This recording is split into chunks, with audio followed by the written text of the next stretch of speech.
আসসালামু আলাইকুম ভিউয়ার্স, আপনারা সবাই কেমন আছেন? আমি আজকে আপনাদের জন্য নতুন একটি রেসিপি নিয়ে হাজির হয়েছি। আমার আজকের রেসিপিটির নাম কাউনের পায়েস। গ্রাম বাংলায় এই পায়েসটি খুব পরিচিত। শহরেও অনেক জায়গায় এই পায়েসটি খাওয়া হয়। তো চলুন রেসিপিটি শুরু করা যাক। তো চুলায় আমি এখানে ৩ লিটার দুধ নিয়েছি, লিকুইড দুধ। এটা ভালো করে আমি জাল করে নিচ্ছি। এই হলো কাউনের চাল।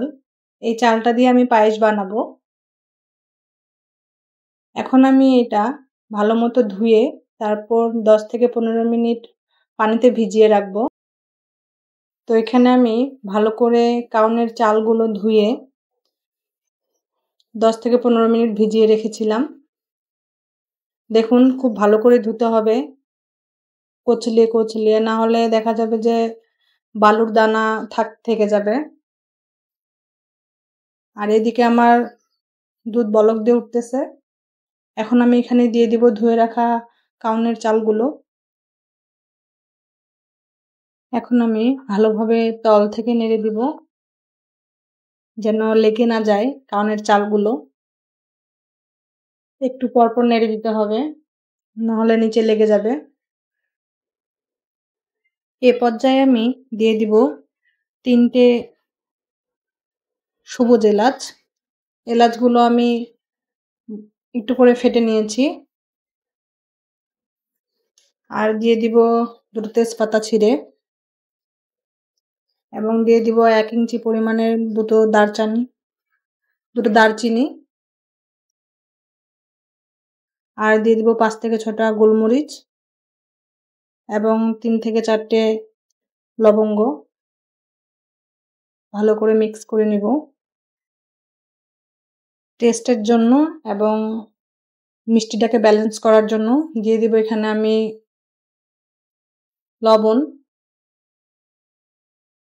লবণটা 1 পিঞ্চ হলেই চলবে। আবার ভালো করে নেড়ে নিব। আমি পাশের চুলাতে আরেকটি কড়াই বসিয়ে নিয়েছি। এখন আমি দিয়ে দিব এখানে ১ চা চামচ ঘি।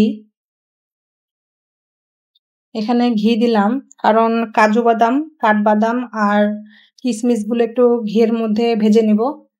আর ভেজে নিব একটা কুচি করা গাজর। গাজর না থাকলে আপনারা স্কিপও করতে পারেন। ঘিটা আমার মেল্ট হয়ে গিয়েছে। এখন আমি এখানে দিয়ে দিব বাদামগুলো হালকা ভেজে নেওয়ার জন্য। হালকা ব্রাউন কালার আসলে আমি বাদামগুলো তুলে নিব। এখানে আমার আছে কাজু বাদাম, কাঠবাদাম আর কিশমিশ, দেখতে পাচ্ছেন আপনারা। তো এগুলো আমার হয়ে এসেছে, এখন তুলে নিব আমি। কড়াইতে যে বাড়তি ঘিটা আছে এখানে আমি গাজরগুলো ভেজে নিব। বেশি কড়া করে ভাজবো না গাজরটা আমি। গাজরগুলো ভাজা হয়ে এসেছে, এখন আমি এগুলো তুলে নিব। এখন আমি এখানে দিয়ে দিব 1/2 কাপ পরিমাণে নারিকেল কুড়া। এগুলো হালকা করে আমি জাস্ট গরম করে নিব। তো নারকেল কুড়াটা আমার হালকা গরম করা হয়ে এসেছে, এটা বেশি ভাজার কোনো প্রয়োজন নেই। তুলে নিব আমি। এদিকে আমার কাউনের চালগুলো সিদ্ধ হয়ে এসেছে। তো এখন আমি এখানে দিয়ে দিব স্বাদ মতো চিনি, যে যেমন মিষ্টি খেতে পছন্দ করেন।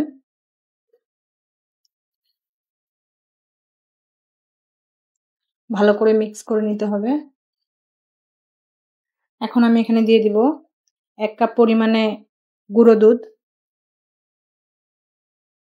ভালো করে মিক্স করে নিব। আপনারা চাইলে হালকা গরম পানি দিয়ে বা এই লিকুইড গরম দুধ দিয়েই সুন্দর করে